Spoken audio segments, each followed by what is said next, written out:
What's up, guys? It's Senior Airman with Where Did I Leave My Cell? Doing a quick video response to Joeandzachsurvival and Offthegridprepper. He did a video on his what was it? The catalytic heater, the Coleman heater. I ended up picking up two of these heaters last winter in preparation for what I thought was going to be a pretty bad snowstorm or a pretty bad winter, but it turns out that it wasn't actually. It was actually a very mild winter compared to the last couple of years here in the East Coast, the DMV area. But yeah, so this guy right here is the Coleman adjustable 3000 to 5000 BTU adjustable catalytic heater. Oh, and yeah, just a quick overview. These it's got clips, or it's got the unlike Jared's, this one's actually, or Offthegridprepper, his is actually like red and flat on top, and it's like solid steel, whereas mine is it's like a forest green, and the top is mesh, and so it's a little bit of a difference. First thing is a little bit of information about this product.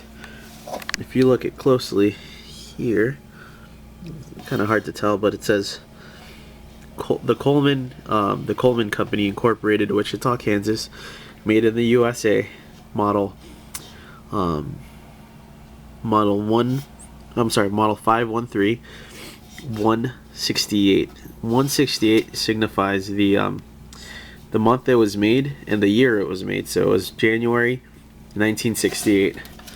So this is over 44 years old. This guy is old enough to be my dad, which is kind of crazy. But it still works really well. It puts out tons of heat. Yeah, and the 3000 to 5000 BTUs, yeah, they're not lying about that. This is a quality made product. So just to open it up in the front here, actually, let's see actually right there, you've got two tension clips, I guess is what you can call them. You open it up and it's hinged on the back, and when you open it up you notice a couple of things. You notice the main mesh dome. I got this guy on eBay really quick. I bought him on eBay, as well as another heater for roughly 15 bucks each, including shipping, so they're not bad. It comes with a fuel regulator here, which is used for the ignition, and it just is used for regulating the amount of heat that this heater puts out. So you've got the mesh screen, or the fiberglass screen with the mesh, steel mesh over it. It's kind of rusty just because it's so old, but it's nothing, a little bit of sanding won't fix. And to be perfectly honest, it's in such great condition for its age that there's not much I need to do to it unless I want to like just paint over it or whatever. But on the side here, it says, it's got a warning. It says Coleman fuel or white gasoline. Do not use unleaded gasoline. It'll ruin your heater. Caution: use heater only in adequate ventilation.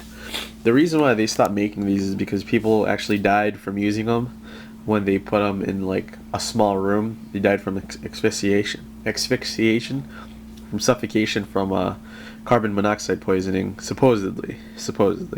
There's not too many videos on this particular heater. There's a few on YouTube, but they're not very they're not as in-depth. So just, this is again, try to keep it relatively short.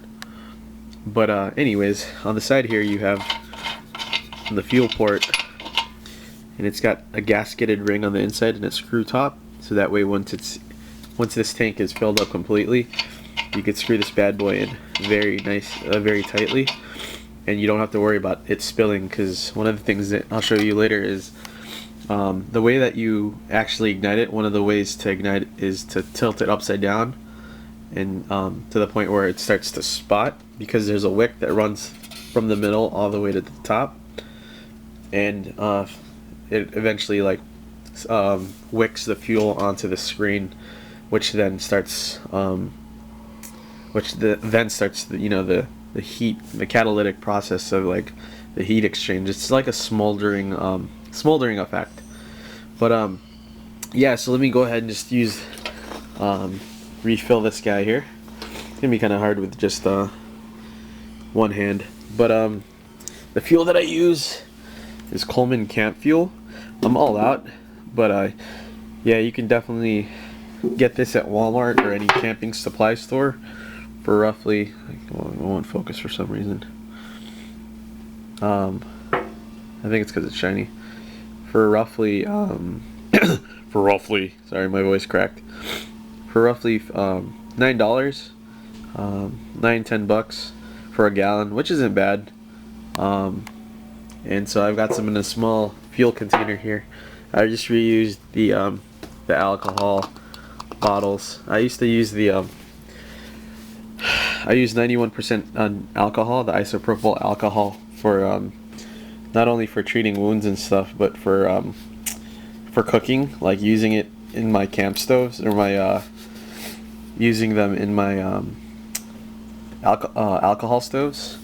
And so I'd have tons of these bottles, and so I just reuse them, and actually it worked out well. So right now I'm just gonna pour some in here.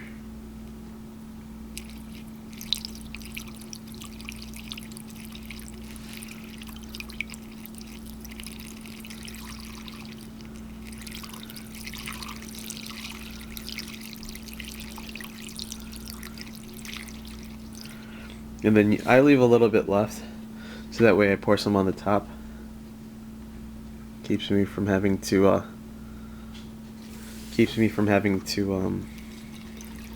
tilt it upside down and whatnot. It's just, I find it easier that way. But anyhow, don't worry, I'm right by a window, so that way when I light this guy will be good to go. See if I could actually light it now. I don't have any matches on me. Oh wait, actually I do. I lied. Got a lighter. What kind of prepper are you? Don't have a lighter. So before you light it, obviously you want to make sure the fuel is far away. Crap.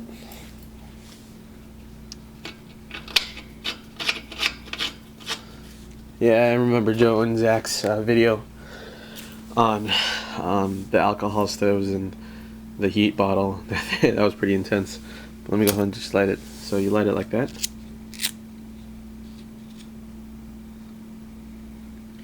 And you just wait for it to do its thing.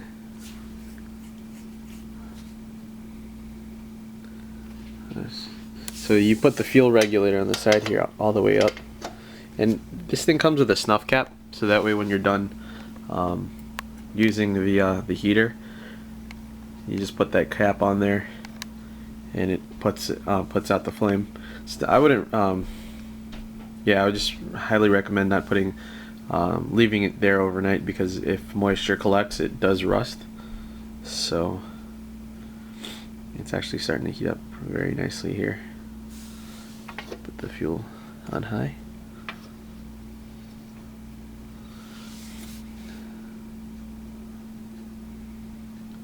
It'll eventually die down. Emphasis on eventually. But yeah, so while we're waiting, I might as well talk about some stuff. Yeah, sorry that I've kind of been out of the loop when it comes to making videos. I've been kind of busy with school and just other things with life, taking care of my mom and everything, making sure that, because my dad was out of the country, so had to keep her company. I don't live with her, so, but it's starting to die down here shortly. But this is my new place. It's actually not new. It's just it's a bigger spot. I've got a little bit of the bug out food there, my bug out shelf. I gotta clear that out so that it's more of a dedicated space. Some laundry, some books I've got here. Let's see, Precious Metals and Commodities for Dummies, Microbiology, Molecular Biology, Chemistry. some Christian books, old yearbooks, my old journals that I used to use for my labs, work desk. That's where I make all the big decisions. That chair right there. Behind those two doors are my my go packs. Around the bend there, I don't know if you can see. That's my night vision goggles. Some speakers.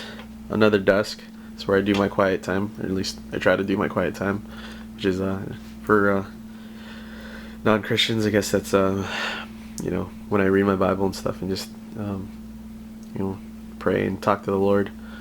On the side here, that's my my escape hatch, and it doubles as a LBOP.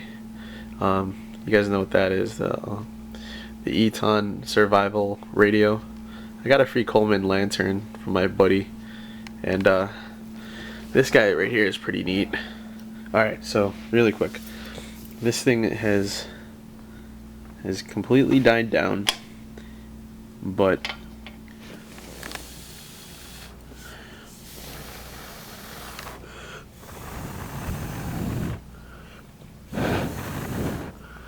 it's definitely on. Yeah, let's see if I can demonstrate a little bit of that heat.